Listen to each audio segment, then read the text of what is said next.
Tu écoutes Être libre, le podcast des créateurs atypiques, ces esprits qui sortent du lot, qui ne collent pas aux valeurs du monde actuel et qui veulent en bâtir un nouveau. Je m'appelle Vanessa, j'espère que tu as la pêche aujourd'hui, que tu vas bien en ce dimanche. Aujourd'hui, on va voir un exercice ensemble qui est un exercice conscient, qui est simple en fait, c'est un petit guide pour savoir si tu es dans la bonne direction dans la vie, si tu es sur la bonne voie, ok? Alors, c'est un exercice qui est largement lié, d'ailleurs qui consiste à fixer de bonnes priorités dans la vie. Quand tu te poses la question de savoir comment trouver ta voie dans la vie, pense toujours priorité. Quelles sont mes priorités? Donc là, c'est ce qu'on va voir ici dans cet épisode. Alors, il se peut que quand tu te poses la question de trouver ta voie, tu ressentes un malaise qui peut même être très profond, que tu peux pas forcément expliquer avec des mots. Tu ressens juste un truc un peu particulier, parce que ça demande une posture, tu sais, savoir trouver sa voie, ça demande une posture particulière qui est une posture de travail sur soi. Et travailler sur soi, c'est très difficile à faire, parce qu'on n'est pas des machines, et puis un point important aussi, on n'a pas appris à travailler sur soi. C'est pas le genre de truc qu'on apprend régulièrement dans les familles ou dans notre éducation, et encore pire, c'est pas le truc qu'on apprend à l'école. Ok, on est conditionné à faire autre chose, à apprendre autre chose, mais pas à apprendre à être équilibré par rapport à sa vie en fait, à équilibrer dans la vie, à trouver sa voie, à trouver nos priorités, ce qui nous fait vibrer dans la vie. Pareil, un autre exemple, qu'est-ce qu'on peut donner? La mise à jour des téléphones, tiens, les smartphones. Alors surtout si tu as un iPhone, c'est une mise à jour régulière qu'il faut faire. Voilà, on le fait tous, parce que sinon le téléphone fonctionne mal, mais par contre, nous, on a des difficultés à se poser 5, 10 minutes, même une seule minute dans la journée pour faire la mise à jour de ce qui se passe dans notre tête. Et ben voilà, ça c'est ce qu'on va faire ici ensemble, un exercice conscient qui va te permettre de rééquilibrer justement ta vie et de te poser, de te positionner sur la bonne voie. Alors, tu vas voir, écoute bien, c'est une méthodologie assez simple finalement, où on va passer à travers des filtres, tu vas voir, pour savoir si tu es sur la bonne voie ou si tu fais fausse route en fait, ou pire, si tu te déshonores. Et on va voir pourquoi je parle de se déshonorer. Alors, tu vas passer, quand tu as une décision à prendre, même au quotidien dans ta vie, tu vas essayer de passer les éléments que je vais te donner ici à travers des filtres. Ok? Et ces filtres comprennent plusieurs couches. La première, ce sont tes valeurs.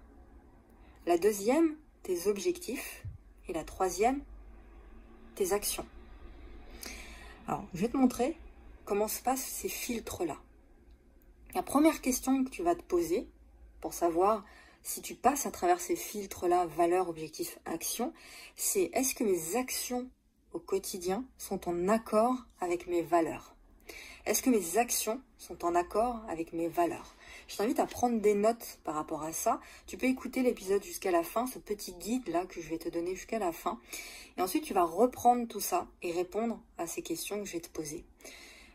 Alors, si tu n'as pas encore travaillé sur tes valeurs, identifié, mis des mots, on va dire, sur tes valeurs profondes, je t'encourage à le faire immédiatement parce que c'est vraiment tes valeurs qui constituent la structure de qui tu es, en fait, de la personne que tu es, si tu veux. Donc là, ce que je t'encourage à faire à la fin de cet épisode, c'est vraiment, avant toute chose, de prendre une feuille blanche et de noter toutes les choses qui sont importantes à tes yeux. D'accord? Toutes les choses sur lesquelles il n'y a aucune condition, tu es inflexible par rapport à ça. Et ces choses-là, eh bien, guident tes pas. Depuis toujours, même depuis ton enfance. Tu vois, tu peux même revenir justement à ton enfance. C'est les choses qui te faisaient plaisir, les choses qui étaient importantes à tes yeux, les choses qui te faisaient vibrer. Et tu remontes comme ça jusqu'à maintenant, jusqu'à l'âge que tu as maintenant. Et tu notes tout ça vraiment sans aucun filtre. Peu importe si tu fais beaucoup de pages, mais vraiment tu notes tout ça. Et à l'intérieur de cette page que tu vas écrire, eh bien, se trouvent tes valeurs profondes. Puis tu peux même te constituer un nouveau système de valeurs aussi. Ça peut te permettre d'évoluer, de grandir, d'apprendre plein de choses. Donc si tu me suis régulièrement, je t'encourage vraiment à refaire ce travail sur les valeurs parce que quand tu décides de sortir comme ça d'un certain conditionnement social, familial, c'est important de se recentrer, de refaire les choses par rapport à soi. Tu vois, vraiment son système de valeurs à soi, sans prendre aucun point de référence extérieur. Ça, c'est important. J'insiste vraiment avec cet exercice des valeurs parce que si c'est pas clair pour toi dans ta tête, toutes les décisions que tu vas prendre par la suite, elles ne seront pas prises par rapport à ta propre conscience à toi, mais par rapport aux opportunités du moment, tu vois, qui se présentent à toi. Et si tous tes choix, tes actions se font comme ça, au gré du vent, ou parce qu'il y a d'autres qui le font, ou des circonstances, je sais pas quoi, bah là, t'es sûr que tu vas pas être sur la bonne voie, ça c'est clair et net. Donc, je vais donner un exemple ici. Si une de tes valeurs les plus importantes, c'est la liberté, par exemple. La liberté, alors il y a plusieurs définitions de la liberté, mais si on se dit que la liberté, c'est le fait de décider de ces 24 heures, de faire ce qu'on en souhaite de ces 24 heures. Donc par exemple, si tu as envie de créer des choses, créer des projets, travailler sur toi quand tu le désires la journée, eh bien tu peux le faire, tu vois, tu es libre de le faire, tu es libre de voyager, etc. Eh bien, quand tu es salarié, par exemple, bah, tu n'as pas cette liberté-là de faire ce que tu souhaites de tes 24 heures. Tout simplement parce que tu as des obligations en termes d'horaire, en termes de mission à faire, parce que tu as un patron ou quoi que ce soit. Donc c'est beaucoup plus compliqué d'avoir cette liberté de créer des projets quand bon te semble, de partir voyager comme ça quand tu as envie, et de voir ta famille quand tu as envie aussi. C'est beaucoup plus compliqué. Donc, quelque part, si tu te dis, bah voilà, moi, je me pose la question aujourd'hui, est-ce que je suis sur la bonne voie? Et que cette valeur-là, c'est la plus profonde pour toi, bah peut-être qu'il y a une réflexion à faire derrière, et peut-être que tu peux te dire que l'entrepreneuriat, le fait d'entreprendre, de créer des choses, bah peut être davantage ta voie, en fait. Alors, je dis pas que l'entrepreneuriat, c'est fait pour tout le monde, tout simplement parce qu'il y a des gens qui n'ont pas cette valeur de liberté, qui préfèrent la sécurité, en fait.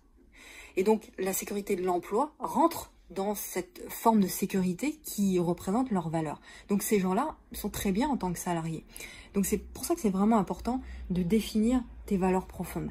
Un autre exemple, si une de tes valeurs importantes, c'est la santé, et que tous les jours, par exemple, tu rentres de ta journée de travail, par exemple, et tu t'affales sur le canapé, tu commandes des pizzas sur Uber Eats, et tu manges ça devant un film, à un moment donné, si tu fais ça tous les jours, ça va à l'encontre de tes valeurs profondes. Et si tu fais ça tous les jours, toutes les semaines, tous les mois, toutes les années et toute ta vie, à un moment donné, tu vas à l'encontre de cette valeur. Et c'est quelque part une façon de se déshonorer que de faire ça, d'aller à l'encontre de ce qui est le plus important à tes yeux. Ok ? Donc ça, c'était la première question. Est-ce que mes actions sont en accord avec mes valeurs?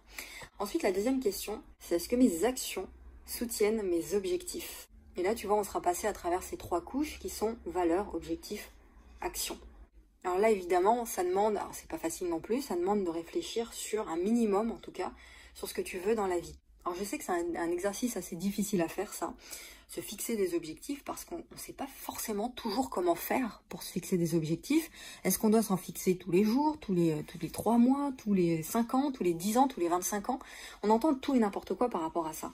En fait, bon, moi, ce que je t'encourage à faire ici pour cet exercice, c'est de ne pas essayer, pour cet exercice, de créer un planning beaucoup trop précis et pressé, si tu veux, de tes attentes, de tes objectifs. Parce qu'il y a des choses, surtout les choses qui ont le plus de valeur pour soi, qui sont importantes pour soi, qui prennent du temps, en fait, tout simplement. Et on peut pas, comme ça, sur un coup de tête, en 2 minutes, se dire, oh, voilà, ça va prendre 3 mois, ça va prendre 1 semaine.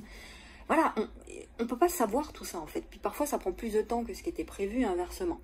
Donc moi, ce que je t'encourage à faire ici, c'est de partir simplement de tes envies, de tes rêves, de tes ambitions fortes, de tes rêves profonds, en fait. Que ce soit des rêves matériels ou immatériels, d'ailleurs. De tout ce que tu veux réaliser, de ce qui te tient à cœur, de ce qui te fait vibrer, ok, de ce qui constitue ton être, en fait, et la puissance de qui tu es. Tout ce que tu veux réaliser. Et ensuite, et puis de l'impact aussi que tu veux avoir sur le monde. Note tout ça aussi. Quel est l'impact que je veux avoir sur le monde? Il faut que tu parles de tout ça. Et puis tu vas raccourcir ensuite ces objectifs-là à la plus petite et la plus simple des actions quotidiennes possibles que tu peux réaliser. Alors, je t'encourage à faire cet exercice très souvent, cette question, est-ce que mes actions soutiennent mes objectifs? Parce que ça va te permettre tout simplement d'être meilleur dans la fixation de tes objectifs, et tu verras que finalement, quand tu pars du cœur, quand tu parles de ton intuition, de qui tu es vraiment, c'est beaucoup plus simple ensuite de découper tout ça en petites actions simples à faire tous les jours. Donc tu commences à fixer des actions tous les 3 mois, et ensuite tu remontes chaque mois, chaque semaine et puis chaque jour. Et tu verras que plus tu vas le faire, plus tu vas devenir meilleur dans la fixation de tes objectifs. Donc un exemple pour terminer avec cette deuxième question. Imaginons que tu veuilles écrire un livre. Et soyons fous, tu veux que ce livre devienne best-seller, par exemple, parce que tu as un message fort. Et toi, ton but, c'est pas forcément d'être aimé par la terre entière, mais de faire connaître ton message, par contre, au plus grand nombre d'humains sur Terre.